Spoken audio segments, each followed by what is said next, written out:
Ladies and gentlemen, YouTubers around the world, welcome back to another YouTube video.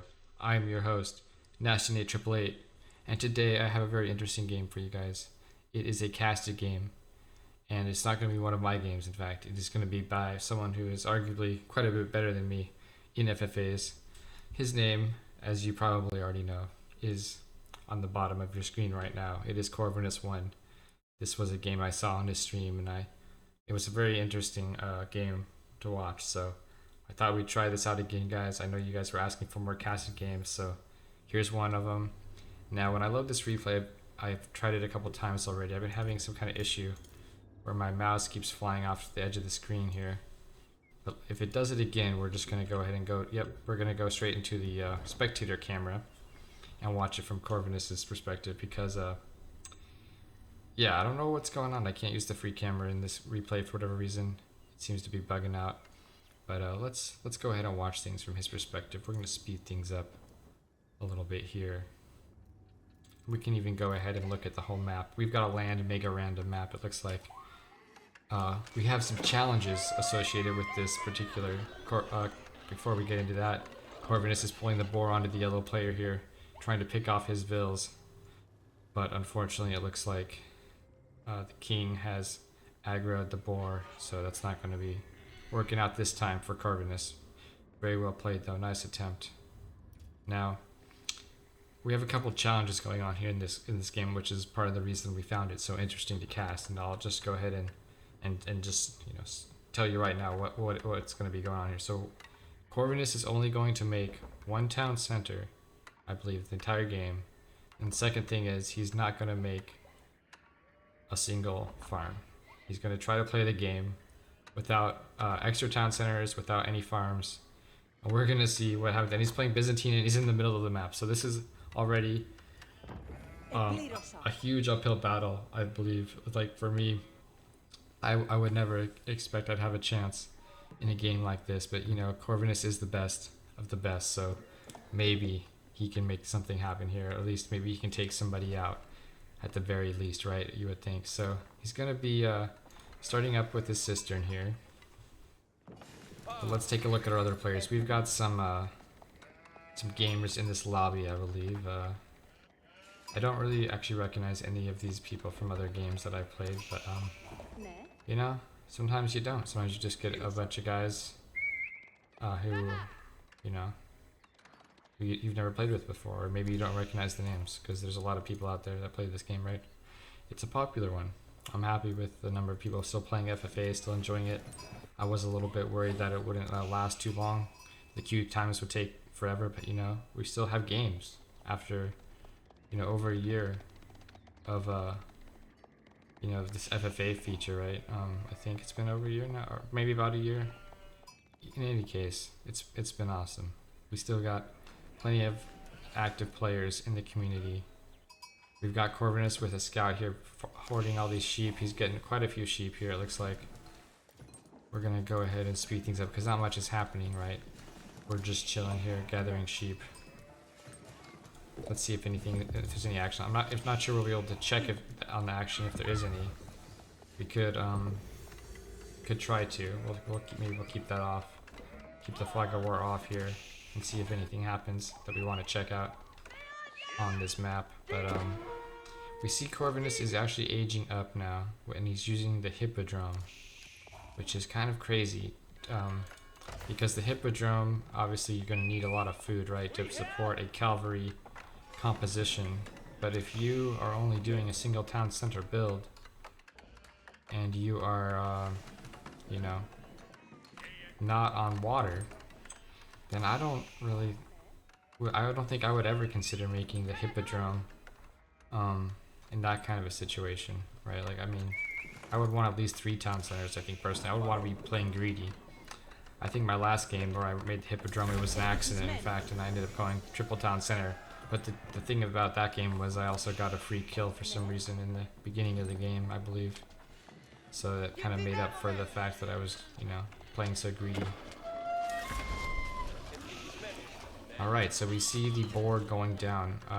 Corvinus obviously going to be focusing heavily on that hunted animal economy, right? He's not gonna be able to have any farms, I believe. And it's even crazier as a Byzantine, right, to not have any farms in the game, because that means unless you're getting berries at some point, you're not getting really any olive oil, right? Like you're gonna get a little bit from berries, maybe. You're gonna get, and that's gonna be it, right? He's gonna have 100 olive oil, and he's not gonna be able to make any mercenaries for a while here, I think, because he's obviously gonna want to focus on the deer and the boar and stuff, because those are gonna just give you a lot more food than berries are. But let's take a look here. Is anyone okay? We still have all 8 players in the game. No one has abandoned. Fortunately, this is one of those rare games where, you know, you just have everyone stay in the game, which is kind of nice, right? A lot of times I see people quit out early, especially if it's a kind of map or spawn they don't like. You see people give up. You see people fighting early, or just, you know, fighting with their vills and leaving the game, or whatever it is. Can't find a good enough spawn, they just leave. They don't like the map. It's an island map, or it's a weird map that for whatever reason they don't want to play on. They'll just tap on out of there. And usually you get like, I would say 1 or 2 players that almost always leave the game right around the start for some reason, within the first couple minutes at least. And it's nice to see we have a full stacked lobby here. No one tapping out. Everyone's gonna be actually playing the game. And not a whole lot of action. It looks like yellow and red are real close to each other. Let's see if we can dare to take off the free, or turn the free camera on and check out these players. So I don't want to use my keyboard, it looks like. That's no point now. But if I just hold my mouse down and scroll around, I guess if we do that maybe, without releasing, we will be okay. Or without clicking anywhere. Maybe it's clicking or scrolling my mouse. Just use the minimap and click around. Maybe that'll be the trick here. But yeah, if I use my arrows, that's a problem. Can't use those. Okay. Interesting. Now, Corvinus is getting a siege workshop. He's going to be going straight up into siege. He wants to, you know, clear some of these players out of here so he can get access to more and more food as the game goes on, since he's not going to be planning on getting any farms at all. A little bit of skirmishing going on between the red and yellow player here. Some archers, some longbowmen versus some early men-at-arms. Or not early, I guess our yellow player is in castle. He does have the white tower. So he's well defended against what red's going to be throwing at him. Now, not a whole lot else going on. It looks like these other players are just kind of getting set up here. We got the roost player building the plenty of hunting cabins, getting lots of free gold. We've got this orange player here. Looks like he's got triple town center. Ooh, that's going to be powerful. Yeah, he's going to be real strong if he gets his economy up and running. This purple player over here doesn't seem to be. Oh, there we go. We got the King's Palace. Okay, so he's kind of got a funky little build here, but he's got the double town center at least now. And then blue here, what is blue doing? Blue's a Malian player who is, he's getting set up. He's got the Freema Garrison, interesting, okay. He's got the Freema Garrison, but he also made, stables, okay. Interesting. He looks like he only has 1 town center. Yep, very, interesting build. I'm not sure what his game plan is here either. He doesn't seem to, oh, I guess he has a few of these sofas out already. Wow, okay. So maybe he's thinking of a similar challenge to what our friend Corvinus is doing, is he just wants to make a cavalry off of 1 town center, which just seems outlandish to me. Anyways, let's start watching. Let me go ahead and turn off the free camera here and watch Corvinus's perspective now. Just slow things down. Looks like yellow has tried to push out and get rid of this, clean up these trebuchets that Corvinus has made. And you know, Corvinus of course has used his abilities. He uses trample, he uses pilgrim flask, and I imagine that he's also using what he just probably clicked on right there. Would have been his hippodrome, which is now on cooldown. Yep. Okay. Oh jeez, it keeps just pushing me off there. Okay. He's targeting down the town center. Red is coming in. It looks like Corvinus has cleverly sent some of his cataphracts up there to kind of flank and make sure the king can be secured, and also maybe to harass red a bit to keep red off of the king. as he wants it for himself. Of course, a nice little charge there to secure the kill on those weaker units, but now he's left his trebuchets vulnerable by moving all his cataphracts up. However, he's used quick reaction time there. He pulled his trebs back to save them from the Vils, and the Vils had to, decided to return home. Obviously, it wasn't going to be worth chasing, using your Vils just running across the map. Maybe it would have, maybe he would have gotten some of them there. There wasn't much there to defend. Just one cataphract, I think. The king seems to be on the run. I believe Corvinus has picked up on that. Yep, here he goes. But the problem with that, as we're about to find out here, is that blue is already in position and blue has secured this kill. So, unfortunately for Corvinus, the first kill is going to go to blue, who probably popped his king ability. Let's go check blue's perspective. If we go ahead and turn on the free camera, we'll be able to check. Well, not if I use my keyboard. I won't be able to. Okay. Well, we can't check if the king has used the ability or not, but I imagine that it did there. Unless this player is, of course, map hacking or something. Now, Corvinus is not too worried about losing that king kill, I think, because he does have this other player up here who he knows will be an easy pick off. He's only in feudal age, this red player, and he's pretty much lost everything already. There's not much left, and he in fact taps out and gives up. Okay, so let's take a look what we have here for Corvinus. We are in Castle Age. Oof, gotta stop remembering not to use my keyboard. Okay. We are in Castle Age. We do have the Cistern of the First Hill, which obviously pairs with the Hippodrome. Gives you access to the Pilgrim Flask on the cataphracts, which is great. Heals them up. It's a nice ability. It charges over time, healing per second, over 6 seconds. Very nice ability. Especially when you want to keep your units alive. Can be very nice. Now he also has Triumph, which it's a great little ability, but let's go ahead and about to figure it out. Now, for some reason, I think because maybe this player is closest, I'm not sure why Corvinus decided to target the orange player here next. But it looks like it's going to pay off because the orange player, as I mentioned before, he's going to be on the Triple Town Center economy. Looks like he was just in the progress of finishing up his, his granary boom.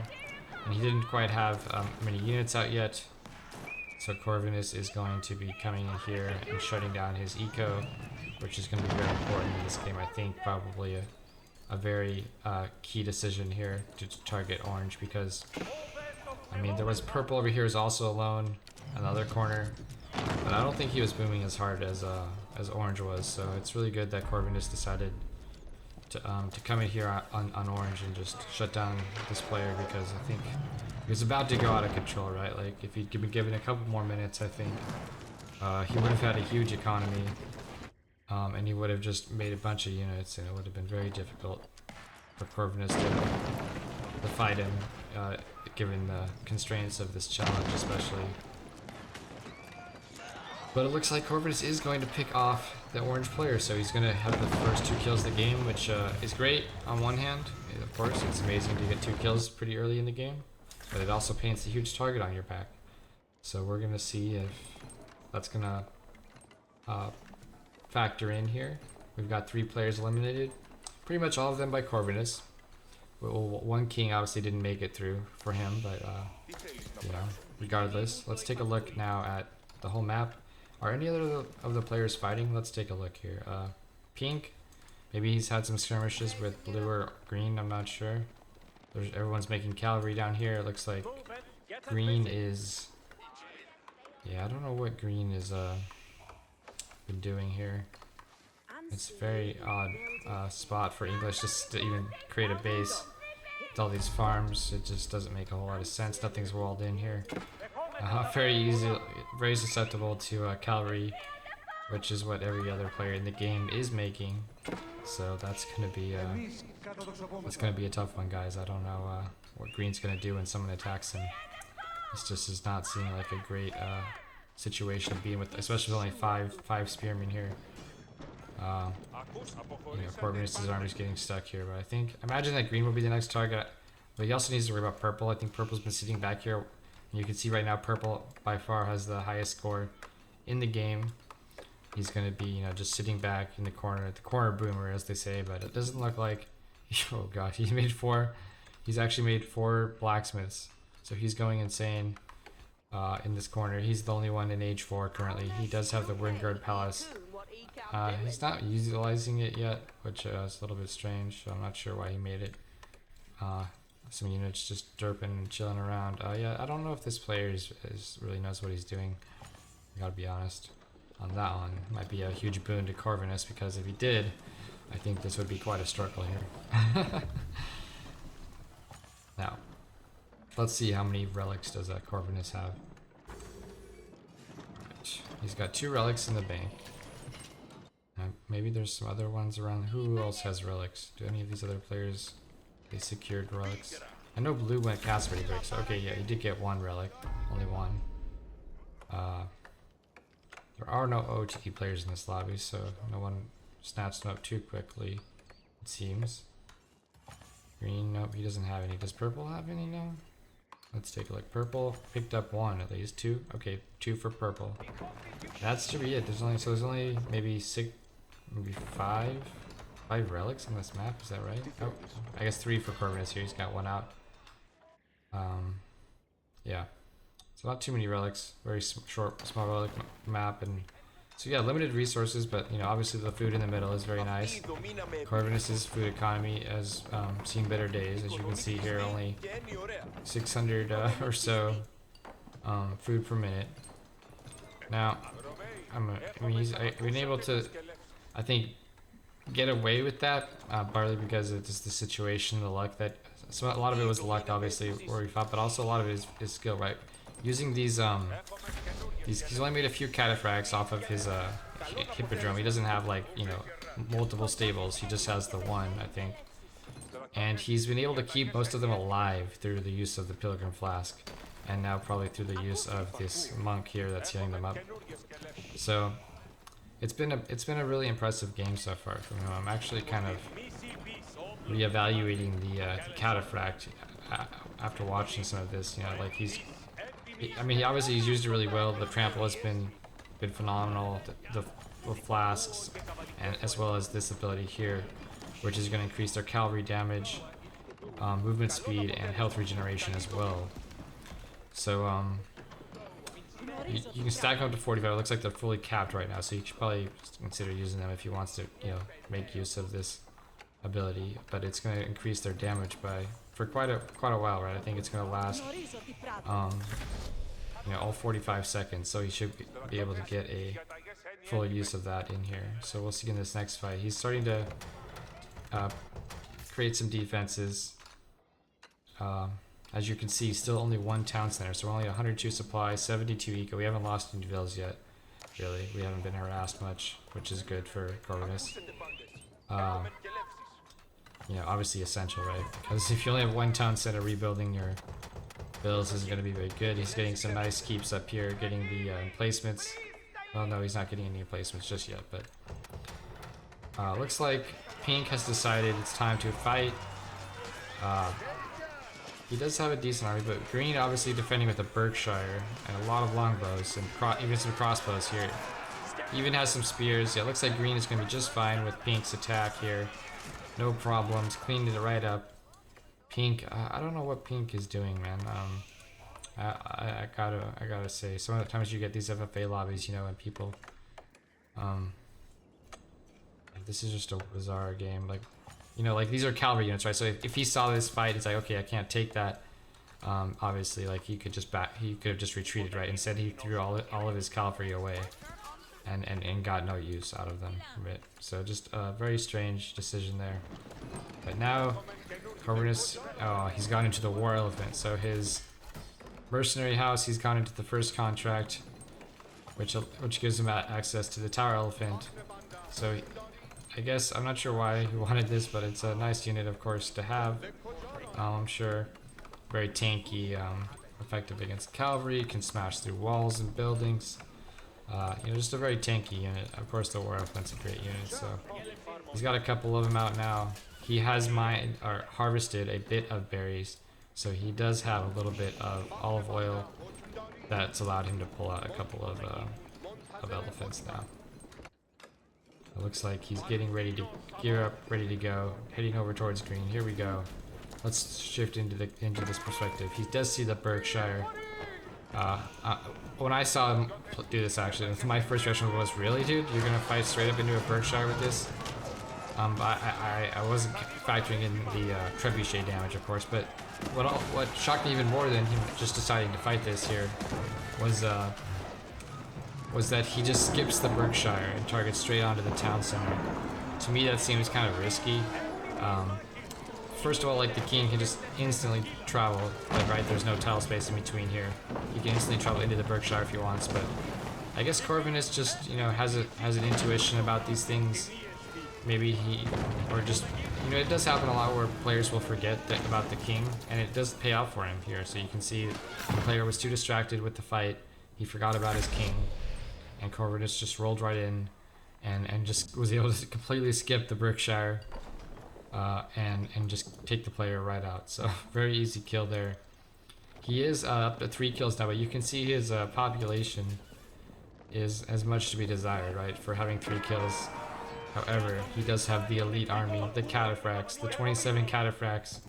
We will see what happens with these. Flipping over to the free camera here. Looks like blue, I believe at this point in the game, is the point where blue was calling out in the chat, "Hey guys, Teal 350, help, we gotta team up and fight him." Unfortunately, it seemed that maybe not all of the players understood. I think maybe this player was Turkish and didn't speak English. I'm not sure, maybe this player is a little bit newer, but he's just sitting back in his base right now. And we do see a very nice trample through from Corvus there. Sorry to miss, just got the tail end of that, but we kind of missed some of it. But wow, a ton of damage gone down onto the Malian army. I'm not really sure what blue was going for here with his composition. He went with Farimba, and then he made stables, but then he made a bunch of barracks.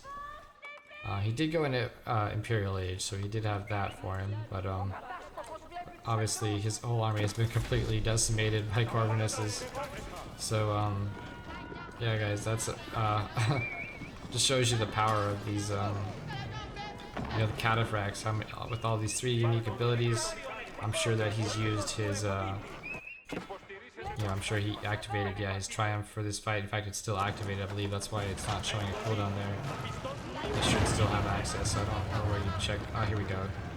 2 seconds, 1 second. Yeah, so he did activate it for this fight in particular, which is great.